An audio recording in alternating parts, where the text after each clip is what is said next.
deep within the ruins of a deserted city.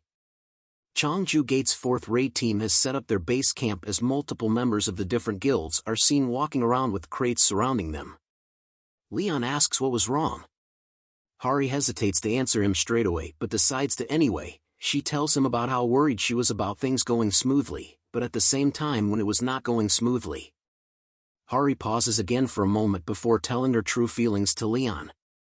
She tells him that she thought that the best scenario was when things had gone well enough that Leon didn't need to stop him, but if it does happen that way, it meant that Leon might not have the chance to gain fame. Leon agrees with her statement about him not intervening in the raiding party, which catches her off guard as Hari was surprised to learn that Leon had agreed with her. Leon then tells her that if the King of Lionheart doesn't have to step in himself, it meant that the situation wasn't bad. He then asks Hari a question about what she thought was the duty of a king back in his kingdom. Hari pauses for a moment to understand the question before answering Leon that a king's duty was to rule. Leon tells her that was a given, but anyone could take on the role of ruling unless the person has hubris. Leon assumed that most rulers would be about the same. Hari then wonders what about the King of Knights. She soon realizes something. She recalls the events from the past from each time Leon had to step in to help. It was only when the attack couldn't be blocked. Leon then tells her that the duty of the King of Lionheart was to be the last fortress. He explains to her that based on the fact that the King of Lionheart has to step in meant a great deal of shame to the knights. And it goes to show how serious the situation was. Hari was stunned to hear the explanation just as Leon tells her that it was a coincidence this time as well. He tells her that it looked like he was going to step in again, in the place of the raid party's pitiful members. Leon had a sad expression on his face as he thought of how he missed his honorable knights. Hari continues to be confused about what Leon had just said. She assures him that there was no need for him to step in this time as the raid team had the hunters who were S-rank Huang Jianqiu and a mage. Leon asked her if she had called them hunters, to which he admits that they were rather strong for ordinary humans. But Leon had an issue with these so-called hunters, as they don't know war, he said in a serious tone and facial expression.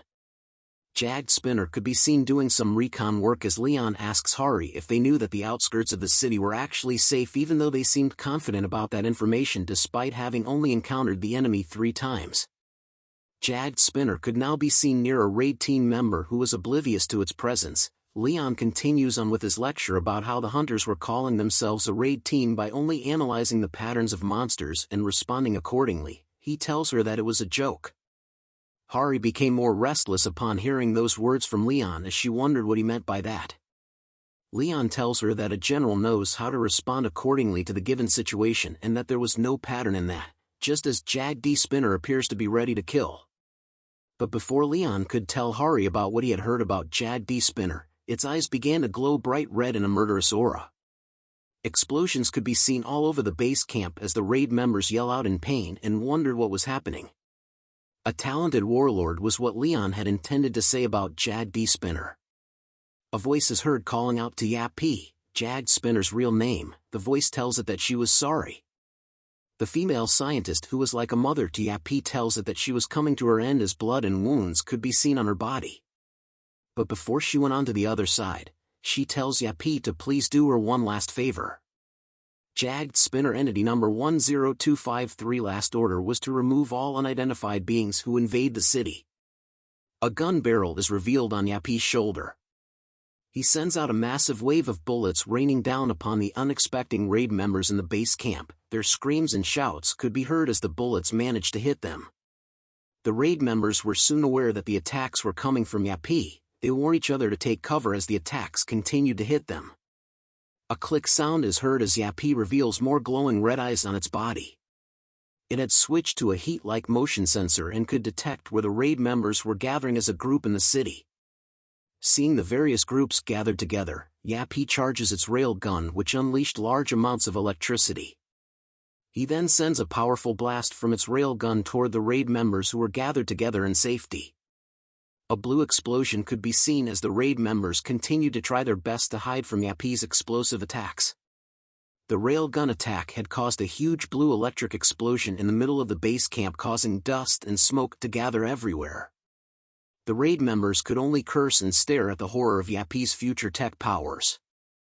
They could see the dead bodies of their raid members who were not lucky enough to find cover from Yappy's attacks. They wondered what kind of monster Yappy was that could cause such destruction in a brief period. A system notification appears for Yappy, alerting it that the unidentified being life response had 23% lost and that it was going to commence fire for effect. Yappy was continuing to charge its energy, which had reached 48%. But before it could charge fully, Jiamcheol appears in the air beside it with his hammer raised high. He moves in to strike Yappy while telling it to die.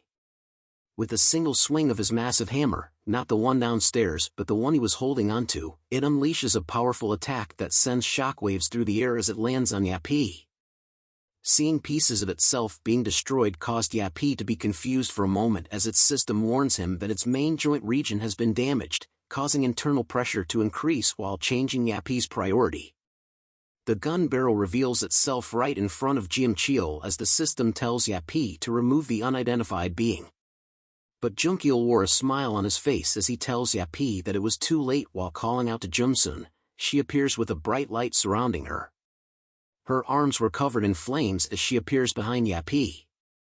She lands a devastating blow to Yappy, which causes it to fall from the building and onto the ground while shouting at Jiamcheol to not call her Jiamsun. As Yappy continues to try its best to recover from the heavy attacks, a voice calls out to them informing them that they did well. Lightning strikes from the heavens above onto Yappy. The mage of the raiding party has appeared. He tells Jiamcheol and Jiamsun that he will take care of it from here as magic is weaving across his hands. Yappy's system alerts it to an activity overload and started an emergency purge. Its system radar was down. The system then grants Yappy permission to use restricted resources as it scans the 3 raid members in front of it. The system continues to tell Yappy to activate the RWR equipment inside the city. Cameras around the destroyed city became active as the system tells it to substitute the target. They began to scan the mage, who had a risk level of 3 and a prioritized removal status. Yappy could be seen bouncing between buildings to make a quick getaway. The raid members were surprised to see it running away and decides to chase after it. But as Yappy was bouncing in the air, it once again reveals a gun barrel aimed at the raid members. Yappy unleashes another wave of bullets toward the raid members who could do nothing against it. The mage orders everyone around him to gather around as he would be activating the distortion force field. The mage takes out a tiny marble item from inside of his coat. He drops the marble onto the ground and steps heavily on it. A yellow barrier could be seen forming a huge circle around the base camp. A bullet is seen reaching the barrier but soon deflects upon impact. The raid member asks the mage called Taesung about the barrier as it had caused the trajectories of the bullets to be curved. Taesung explains to him that it was a magic tool created to fight against the Jag D spinner, but noted that it was a shame to have used it this early on. Seeing the barrier caused the system inside of Yappy to recall the risk factor as well as to observe the abnormal phenomenon. The system then commences its maintenance operation, and after a while it had completed its analysis of the barrier. The system does a quick scan of the location of the raid team and the barrier that they were using. It soon spots 3 points on the barrier that were weak called D15S37F11. It orders a fire command. A bullet was quick to hit a raid member just beside Taesung, which was much to his shock as he could only stare at what just happened. He thought about how it was impossible for Jagged Spinner to have already calculated the angles at which the bullets would swerve. Taesung too wonders what the hell was Jagged Spinner as it continues to unleash another wave of bullets at the raid team. Explosions could be seen inside the barrier as the bullets were easily curving into its blind spots. A raid member shouts at Taesung to quickly turn off the distortion force field as it was making it difficult for the raid team to predict the direction of the bullets. Taesung was pissed off but agreed to turn it off while commanding the raid team to charge toward Jag D Spinner once the force field was turned off. The raid members were determined to charge at Jag D Spinner as Taesung counted down to the moment from when the force field was going to be turned off. But one of the raid members looked down and noticed something. He immediately shouts out to the entire raid team to stop. Both Taesung and Jiamsun were alarmed to see this. Sliver shining lines could be seen all around from where the raid team stood. They looked with horror and shock on their faces upon realizing that it was wired and that Jag D Spinner wasn't just running away. They wondered about when they had enough time to install all the wires as Jag D Spinner could be seen on top of them. It soon reveals its railgun once again and started to charge it whilst being on the wires that surrounded the raid team. Tae-sung couldn't believe what was happening in front of them. He thought about how they were all gathered due to the force field, which was a mistake as it made it impossible for them to now dodge Jag-D Spinner's railgun attack. The system informs Yapi that it had finally charged completely. It then issues a command to fire. But the system notices something was off. A horse is seen galloping through the desert. Jim Cheol and Jim Soon, along with the other raid members, couldn't believe what they were hearing.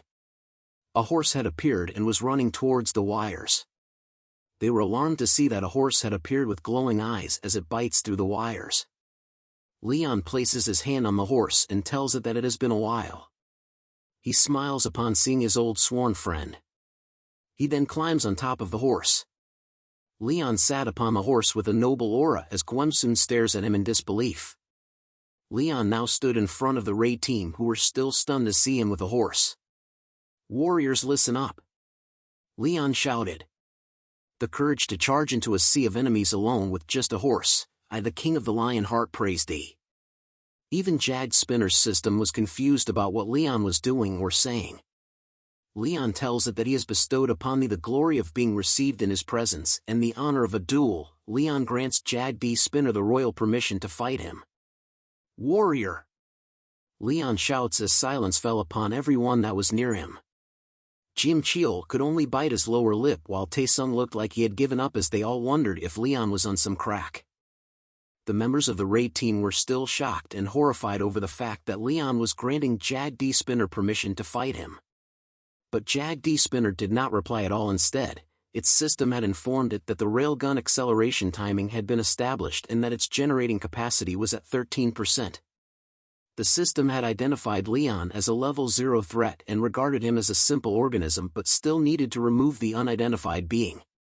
"Let us run, my old sworn friend," said Leon as he summons his lance with his powers. Leon's horse lets out a fierce neigh sound and stomped its feet heavily on the ground. The system tells Jag-D Spinner to fire off the railgun toward Leon. A knight is unaffected by cowardly long-range weapons. Leon shouted as his eyes glowed bright and his body was covered in a golden sparkling aura. He charges toward the railgun bullet with no signs of dodging it. The railgun's attack left destruction behind on its path as it grew closer to confront Leon and his horse head-on. Leon lowers his head before raising his lance forward. His eyes continue to glow brightly as he charges his lance forward with a bright light. The collision between the two mighty forces erupted into a massive explosion that sends shockwaves throughout the city. Pieces of machinery could be seen flying in the air afterward. Jag-D Spinner was alarmed to see that Leon had managed to pierce through its railgun attack and had managed to get close enough to it to land a heavy blow with his lance. During that moment, Jag Spinner's high-performance AI calculation stopped working. It was unable to logically understand the phenomenon that was happening in front of it as Leon remarked that it was quite sturdy. The AI system had evaluated the situation, and it noted that Leon's lance was an outdated joust that was fast, but there was a limit to the impact it can inflict depending on its mass. Hence the level 0 threat. The AI system noted that it was a threat that was not even worth doing anything about and would be instantly killed by the railgun, which was the evaluation the machine had made. But 3 seconds prior, Leon started to shout, which created a thin barrier, a pattern that was different from the already recorded abnormal phenomenon and estimated scope. 2 seconds prior there was a direct clash with the railgun's bullet, which according to the estimated scope, the follow-up impact should have gotten rid of the opponent even if they were to block it. 1 second prior, as the railgun's bullet was tossed into the air like a toy, the bullet was deflected by Leon with ease as the explosion occurs behind him. The system noted that there was no clash of any kind, nor was there any blocking. The railgun bullet was simply deflected. This was a skill easily used by the Knight Templar as if it was breathing, a miracle possessed by humanity's strongest fighters, a way to enforce the rules of the world. It was the divine law called the blessing of the arrow shield. This skill will deflect any long-range attack once, no matter what. Such an op skill, comment below if you think it could deflect an atomic bomb. Leon's heavy lance attack had sent Jag-D Spinner flying across into a building. He continues to stare at the place where it had landed on. Electricity was seen flowing everywhere as the AI system was unable to analyze and unable to understand the phenomenon. The AI system then forcefully updates its threat level of Leon to threat level 5 as it could see Leon's noble golden aura spreading all around his body. The AI system tells Jag D Spinner to leave the battlefield, causing a hidden hatch to appear on its body. Smoke was released and spread all around it. Leon stares at the place he had sent Jag D Spinner flying towards with a slightly annoyed face. He remarks that it had run away. A flashback is seen as the female scientist tells Yap P to protect this place, which contains a purple orb emitting a dark aura around it. She tells Yap P to not let anyone approach it, and a mechanical arm is thrown onto the ground as the AI system informs Yap P that the heavy arms were unable for use. 5 regular bullets, 36 special bullets were to be temporary waste disposal. It also informed it that the sidearm 60mm heavy machine gun was available for use and that it had 657 ammo remaining. Handmade ammunition was needed to be made. It then informs Yap P that the resupply wire cutter along with the support joint check had been damaged, which was severely unbalanced as Yap P is seen standing on a platform. Due to the presence of a level 5 threat, the AI system decided on a new model of weapon from the enemies and commenced modulation on Yap P. More electric currents could be seen on the platform as another memory started to flash by. The female scientist was thanking Yap P for protecting her city. The flashback ends as the AI system informs it that the strategic modulation had been completed. Yap P had suited up with new improvements as the AI system informs it that mission resumption was now possible. Back at the heart of the city in Block B, a group of raid members were seen walking in an alleyway amongst the buildings. The front member of the team tells everyone behind him to pause. He informs them that 250 meters ahead, across the street at the building corner, a part of the machine gun is visible, which meant that Jag D Spinner was there. He orders the long-range dealers to carefully make their way to the building across Jag D Spinner while the rest were to remain here, as when Jag D Spinner notices them then they would need a distraction. But blood splatters onto his face as he turns around to look at what had happened. He sees that his team had been split into various pieces due to the wires in the air as their bodies were covered in a massive pool of blood. Horror slowly crept onto his face as he wondered what in the hell was this. But something forces him to turn around and see. He unsheathes his sword to strike at whatever was behind him. He swings his sword in the air while calling Jag D Spinner a gross spider bastard. But much to his surprise, there was nothing behind him. A red line appears on his face as he thought he had sensed something there. But more wires soon started to appear all around him as more red lines appeared on his body as well. The raid member was fatally sliced into various pieces as Jag D Spinner appears in the shadows. It stares at the gaping hole its wires had sliced out of the raid member just as the AI system informs it that the remove of the 5 unidentified beings was completed. But a scream catches its attention. One of the raid team members was still alive and began to run away, screaming out loud that he didn't want to die. The AI system soon spots him.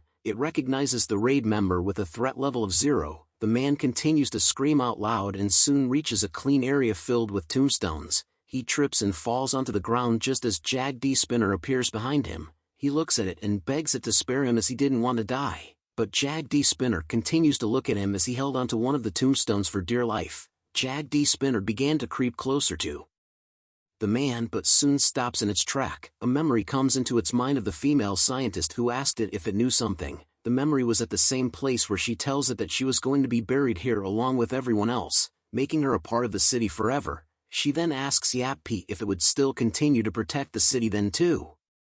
The flashback ends as the AI system updates the second logical reasoning, which was the complete removal of the invaders. The third logical reasoning, which was also the complete removal of the invaders. As static electricity surrounded its legs, more AI updates appear stating autonomous evaluation, hacking, logical reasoning in decision-making. Logical reasoning has been silenced. Priority has forcefully changed. The man could only stare in silence and confusion at Jag D Spinner's random updates as his tears stream down his face. Jag D Spinner then begins to back away from the man, causing him to wonder if it was letting him leave. The man was shocked to see that Jag D Spinner was actually leaving as it bounces away from him. Taesung shouts at the man asking if he was okay. The man informs Taesung that he believed that Jag D Spinner was tired as it had ran away instead of killing him. He continues to tell Taesung that he believed that it must have seen him coming and forced it to run away as it knew that it couldn't win against Taesung. Taesung agrees with what the man said and guessed that even the machine had limits too. They looked around the cemetery and noted that it appeared to be much more cleaner than the rest of the city. Jag D Spinner could be seen bouncing across the city. Its AI system was checking the expansion of enemy forces, which had a 92% chance of winning. It gave its final decision to retreat. Taesung and the other raid members began to leave the cemetery. As he felt that it was an unpleasant place, the AI system states that the final decision with utmost priority was to protect the citizens even if they were dead. Back at its home, Jag D Spinner is back at the platform with electricity flying everywhere on its body. The AI system had estimated a count of 49 remaining enemies and that Leon, who was a level 5 threat, was still in good health. The level 3 threat was also in good health, while the likelihood of successfully removing level 1 threats was at 35.7%. Just as the system was about to inform it to resume battle, a shadow appears which catches Yappy's attention. It turns to look at who it was as a voice echoes out, "So you were here." A familiar face started to appear in the light, as Leon appears behind the doors, asking Yappy if he had fun with the commoners. Thanks for watching the latest part from the voice of Manhwa. Subscribe for more content and don't forget to comment below what you want to see in the future. Like and share for more.